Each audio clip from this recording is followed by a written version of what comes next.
Hey everyone, welcome back to a brand new video. As always, my name's Harmon. Today I'm in Tacoma, Washington, and we're about 20, maybe 30 minutes or so from Seattle, depending on traffic, of course. But we're actually only about 8 minutes away from the last video that I uploaded. So if you haven't seen that, it's about the 6 friends who died in a tragic car accident. If you haven't seen that, make sure you check it out. But today, like I said, we're here in Tacoma, and I'm going to show you guys probably one of the more interesting historical crash sites, if you will. And if you saw the title and thumbnail, of course, this is all about the 1900 trolley car crash. Let's get into the video. I'm going to walk down, show you guys kind of the pathway that the trolley car went and where it ended up crashing down, and tell you guys more about the story. Now, the street that we're on is called South Dellen Street, and that street is the street that the trolley car went through. This street is important to the story, so keep that in mind, of course. This happened July 4th, so Independence Day, 1900. Now, the trolley car left the Parkland Spanaway area and headed here towards Tacoma. They left around 8 a.m.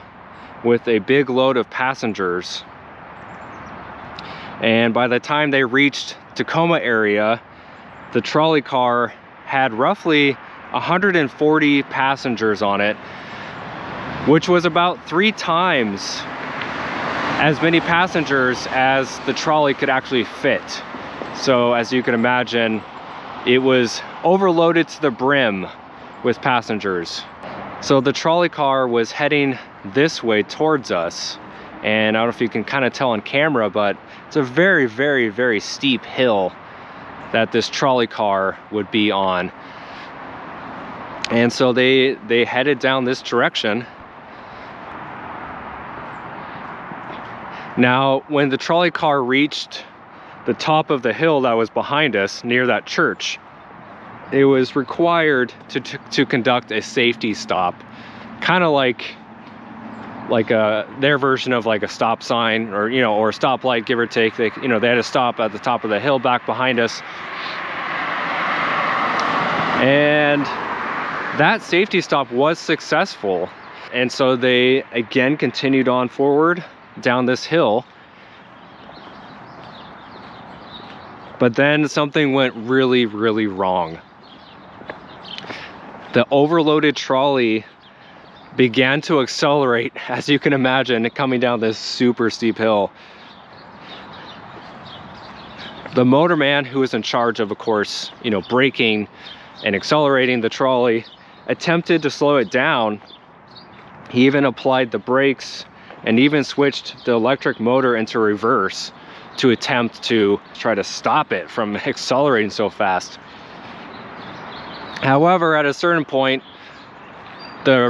putting the trolley in reverse and braking just didn't do anything. The trolley just continued to accelerate. And normally the trolley would be going about 10 miles an hour, that's like the average speed.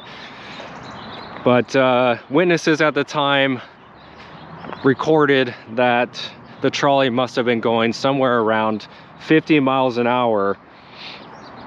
And of course, as you can imagine, this was during the era where most people would just be on horseback in carriages. And so seeing a trolley speeding down this hill at like 50 miles an hour would have been absolutely shocking and probably terrifying, not only for the passengers on the trolley, but just the people seeing this happen. Now, as it was speeding down this hill, several passengers ended up jumping off as they knew that there was no way that this trolley was going to stop. So several of them jumped off to try to save themselves. Now, as we head towards the bottom of this hill, there is a 90-degree left-hand turn that was supposed to take the trolley kind of across and over to the other side of Tacoma here. Keep in mind, this was 123 years ago, so lots have changed around here since then. But to give you guys some perspective, this is a very, very steep kind of gulch. Down here, of course, there was no road at that time. It was just a big gulch. And it's about 80 to 100 feet down into that kind of ravine.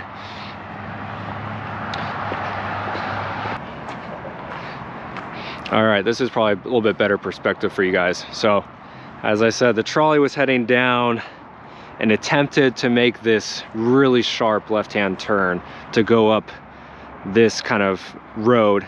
Now, in today of 2024, when I'm filming this, that road is called C Street. And in the articles that I've been reading, back then in 1900, it was also called that. So it looks like they didn't really change at least the street names. But yeah, so the trolley would have been coming across on this. There would have been like a overhead trestle, and it would have been trying to turn and go on a trestle onto that C Street. Of course, there is no more trestle right here anymore, but back then there was. And so as soon as it attempted to turn, it immediately just flipped over and did like a barrel roll down this ravine and landed down here in this gulch. Now, when it was all over, 44 people were killed.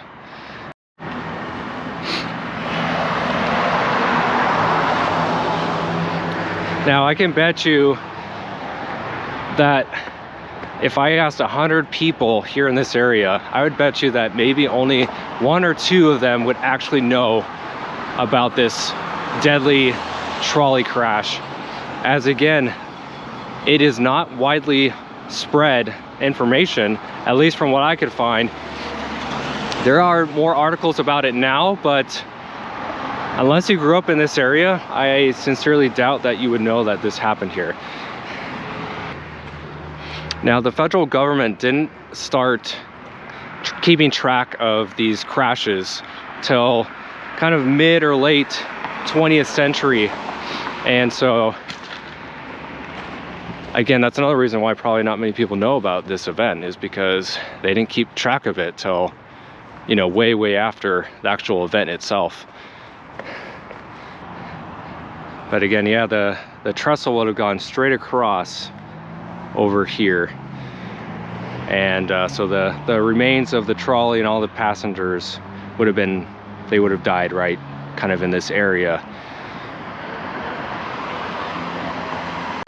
Again, if you're new around here and you enjoy these videos, make sure you subscribe, give a like, all that kind of stuff. Again, I appreciate all of you guys who are watching. Again, rest in peace to all 44 victims. And until next time, I'll see you guys on the next one. See you later.